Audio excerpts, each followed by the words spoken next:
আওয়ামী লীগের যে দোসর ছিল জাতীয় পার্টি, সেটা রংপুর থেকে ওয়াশ আউট হয়ে গিয়েছে এবং তারা বিরোধী দল হিসাবে সংসদে অ্যাক্ট করলো। তারা ছিল গৃহপালিত বিরোধী দল। রংপুরবাসী তাদেরকে লাল কার্ড দেখিয়েছে। জাতীয় পার্টি বহুত কথা বলতো, বাংলাদেশের কোথাও জায়গা না পাইলে নাকি তাদের রংপুরে জায়গা হবে।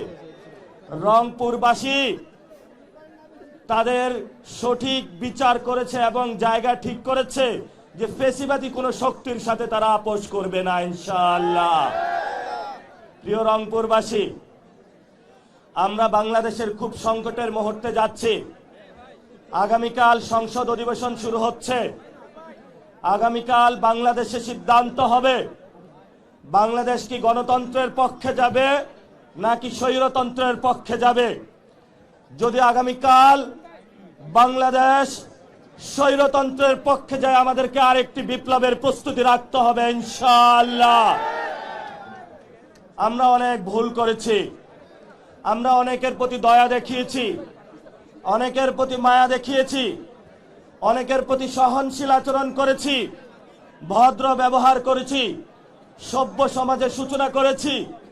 কিন্তু আমাদের যে দুর্বলতাকে আপনারা নিয়ে বাংলাদেশ আওয়ামী লীগের পুনর্বাসন, চুপ্পুর যে ভাষণ সংসদে বাজানোর প্রচেষ্টা করছেন, আওয়ামী লীগের অফিস খোলার চেষ্টা করছেন, এই সকল পায়তারা যদি চালনা আপনারা রাখেন, তাহলে আপনাদের বিরুদ্ধে আমাদের যুদ্ধ অবতীর্ণ হতে হবে ইনশাআল্লাহ।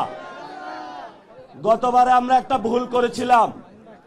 আন্দোলনে অনেকে স্টেক নিয়ে বাংলাদেশের জনগণের উপরে চাঁদাবাজির মহাসাম্রাজ্য চালিয়েছিল, সন্ত্রাস চালিয়েছিল, দুর্নীতি চালিয়েছিল। এবারের আন্দোলনে আমরা বলবো, যারা চাঁদাবাজি করেন, সন্ত্রাসী করেন, দুর্নীতি করেন, আল্লাহর রাস্তায় আপনারা দূরে থাকবেন। আন্দোলনের দোহাই দিয়ে আপনাদেরকে আমরা চাঁদাবাজির গ্রিন কার্ড আর দিতে পারবো না। নতুন ভাবে শুরু হয়েছে, অনেকগুলা মন্ত্রী হয়েছে, চাঁদাবাজির নতুন সংজ্ঞায়ন করেছে সমঝোতা। তারা আওয়ামী লীগের সাথে সমঝোতা করে, চাঁদাবাজির সাথেও সমঝোতা করে, সন্ত্রাসের সাথেও সমঝোতা করে, দুর্নীতির সাথেও সমঝোতা করে, ভারতের সাথেও সমঝোতা করে, আওয়ামী লীগের সাথেও সমঝোতা করে। এই নব্য সমঝোতাকারীদের আমাদের বয়কট করতে হবে ইনশাআল্লাহ। আমাদেরকে কথা বললে কথা বলেন নাকি তাদের চুলকানি শুরু হয়ে যায়। নাসিরউদ্দিন পাটোয়ারি এমনি ভালো, শুধু বিএনপি সম্পর্কে না বললেই তার হইল। আরে ভাই, আমি বিএনপি নিয়ে বলতে চাই না, আমি চাঁদাবাজদের নিয়ে বলতে চাই, সন্ত্রাস নিয়ে বলতে চাই, দুর্নীতি নিয়ে বলতে চাই।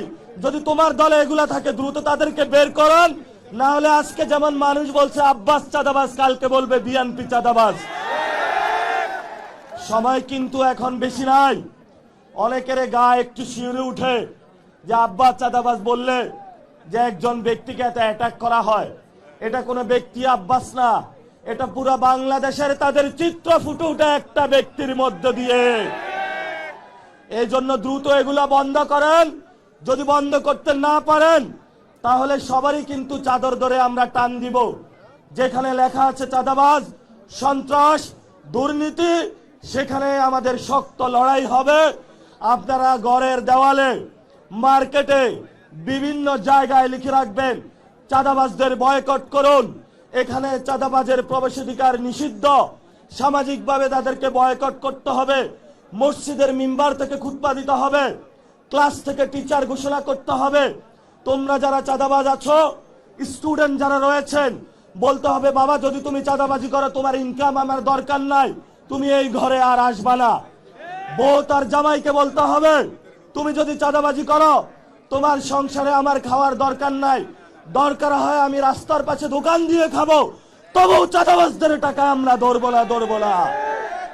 সবাই আপনারা চাঁদাবাজদের বিরুদ্ধে ঐক্যবদ্ধ থাকবেন, দুর্নীতির বিরুদ্ধে ঐক্যবদ্ধ থাকবেন, সন্ত্রাসের বিরুদ্ধে ঐক্যবদ্ধ থাকবেন, আওয়ামী লীগের বিরুদ্ধে ঐক্যবদ্ধ থাকবেন, জাতীয় পার্টির বিরুদ্ধে ঐক্যবদ্ধ থাকবেন। শেষ কথা, আমাদের একটি দল রয়েছে যারা সারা জীবন রাজনীতি করেছে, ভারত বিরোধী রাজনীতি। এখন তারা ক্ষমতার মোহে অন্ধ হয়ে ভারতের সাথে সমঝোতা করেছে।